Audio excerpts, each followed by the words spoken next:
Hello, my name is Phil Comer, and I help lead a ministry called Intentional Parents International.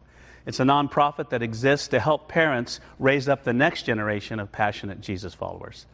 The verse of the day is Psalm 103, verse 13.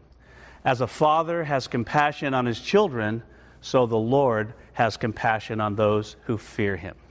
I'll never forget the day my 8-year-old son Matthew was rushed to the hospital and quickly diagnosed with type 1 diabetes.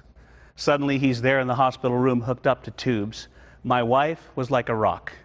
I fell apart. I felt so much compassion for him. I wanted so badly to take the illness away from him and put it on myself. And I'm just an earthly father. Our verse today tells us that God, the God of heaven, the only perfect Father, is a God of great compassion. Because Jesus was full of compassion, he healed the sick, he raised the dead.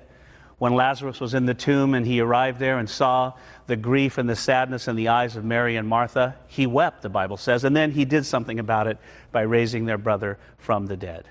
If you're hurting today, maybe even weeping like I was that day in the hospital room, I want you to know the Lord sees you, he loves you, and he's full of compassion towards you. He longs to step into your situation. There's only one condition. This verse says it's for those who fear him. When you and I say, Lord, I fear you, which just means I reverence you, that you're going to actually feel and experience this compassion right here, right now. 2 takeaways from our verse today. Remember, God has not abandoned you in your situation. In fact, he never will.